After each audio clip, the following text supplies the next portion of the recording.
Hi people, how are you guys doing today? Hope everyone is okay. So guys, I'm going to react today on Star Spangled Banner as you have never heard it before. So this title was given to me by my friend and she said I should react on it, and I've not heard it before, and I said I'm going to react it in front of you guys. So guys, let's see what it's like, this Star Spangled Banner. Okay, let's go guys.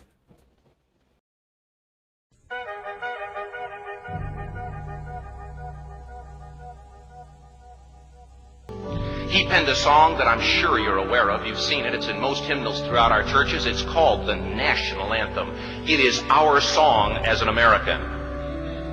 We go, however, to a ball game. We stand in our church services and we sing the words of that song, and they float over our minds and our lips, and we don't even realize what we're singing. Most of us have memorized it as a child, but we've never really thought about what it means. Let me tell you a story. Francis Scott Key was a lawyer in Baltimore. The colonies were engaged in vicious conflict with the mother country, Britain. Because of this conflict and the protractedness of it, they had accumulated prisoners on both sides. The American colonies had prisoners and the British had prisoners. And the American government initiated a move. They went to the British and they said, let us negotiate for the release of these prisoners. They said, we want to send a man out to discuss this with you. They were holding the American prisoners in boats about 1,000 yards offshore. And they said, we want to send a man by the name of Francis Scott Key. He will come out and negotiate to see if we can make a mutual exchange. On the appointed day, in a rowboat, he went out to this boat and he negotiated with the British officials. And they reached a conclusion that men could be exchanged on a one-for-one basis. Francis Scott Key, jubilant with the fact that he'd been successful, went down below in the boats, and what he found was a cargo hold full of humanity, men. And he said, men, I've got news for you tonight. You're free. He said, tonight I have negotiated successfully your return to the colonies. He said, you'll be taken out of this boat, out of this filth, out of your chains. As he went back up on board to arrange for their passage to the shore, the admiral came and he said, we have a slight problem. He said, we will still honor our commitment to release these men, but it'll be merely academic after tonight. It won't matter. And Francis Scott Key said, what do you mean? He said, well, Mr. Key, he said, tonight we have laid an ultimatum upon the colonies. Your people will either capitulate and lay down the colors of that flag that you think so much of, or you see that fort right over there, Fort Henry? He said, we're going to remove it from the face of the earth. He said, how are you going to do that? He said, if you will, scan the horizon of the sea. And as he looked, he could see hundreds of little dots. And he said, that's the entire British war fleet. He said, all of the gunpowder, all of the armament is being called upon to demolish that fort. It will be here within striking distance in a matter of about 2.5 hours. He said, the war's over. These men would be free anyway. He said, you can't shell that fort. He said, that's a large fort. He said, it's full of women and children.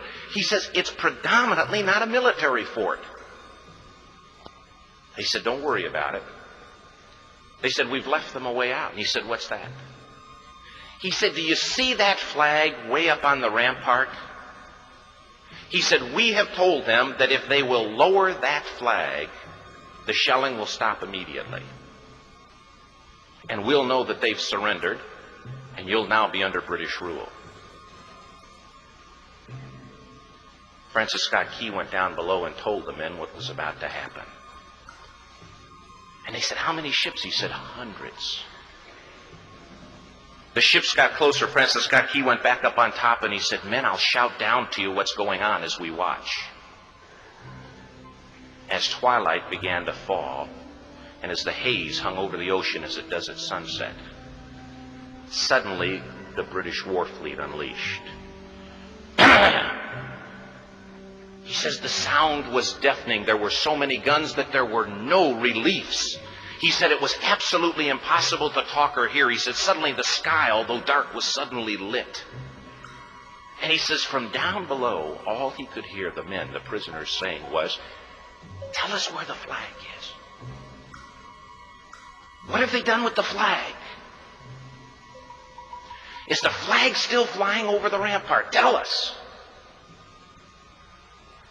1 hour, 2 hours, 3 hours into the shelling.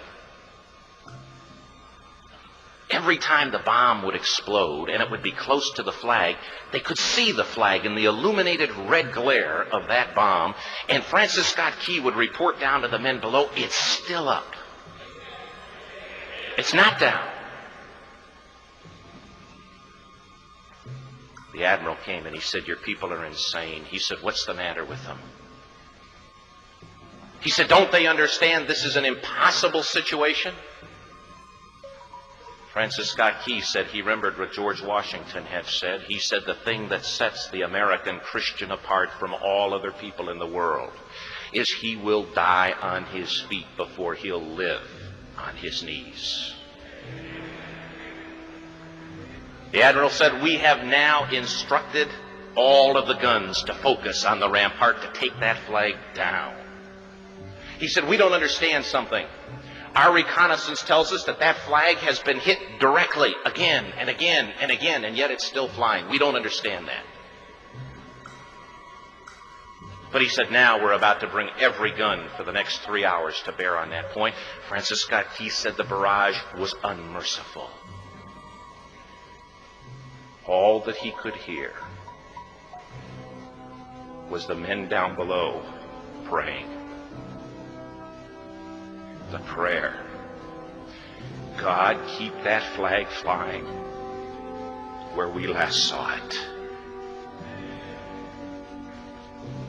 Sunrise came. He said there was a heavy mist hanging over the land, but the rampart was tall enough. There stood the flag, completely nondescript, in shreds. The flagpole itself was at a crazy angle, the flag was still at the top. Francis Scott Key went aboard and immediately went into Fort Henry to see what had happened. And what he'd found had happened was that that flagpole and that flag had suffered repetitious direct hits. And when it had fallen, but men, fathers, who knew what it meant for that flag to be on the ground,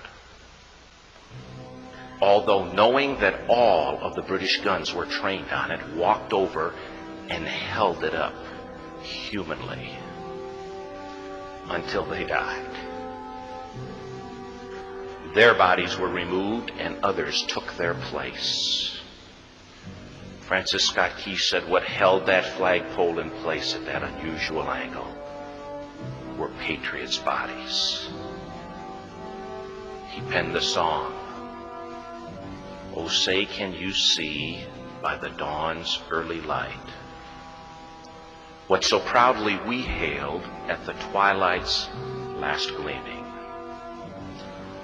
Or the rocket's red glare, the bombs bursting in air, gave proof through the night that the flag was still there.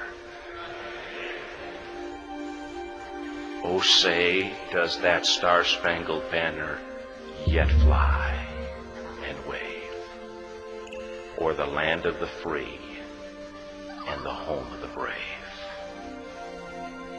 The debt was demanded. The price, it was paid." Oh, say, can you see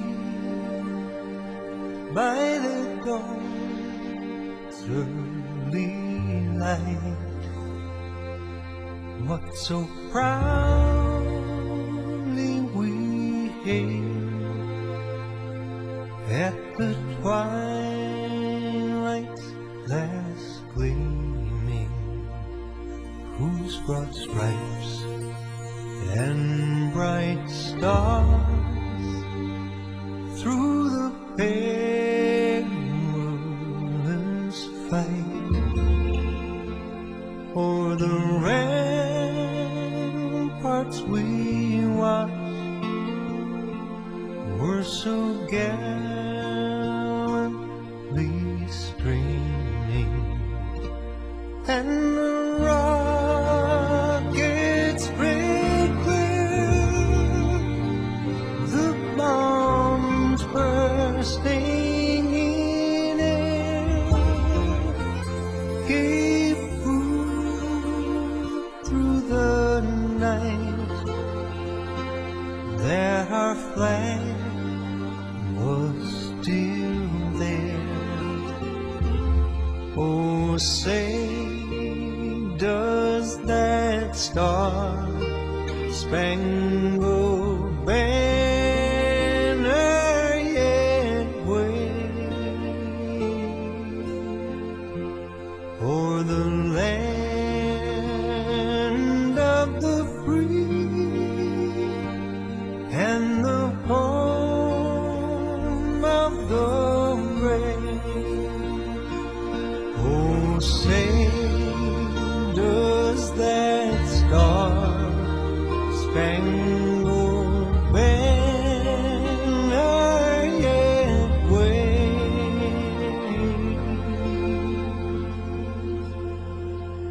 o'er the land of the free and the home of the brave?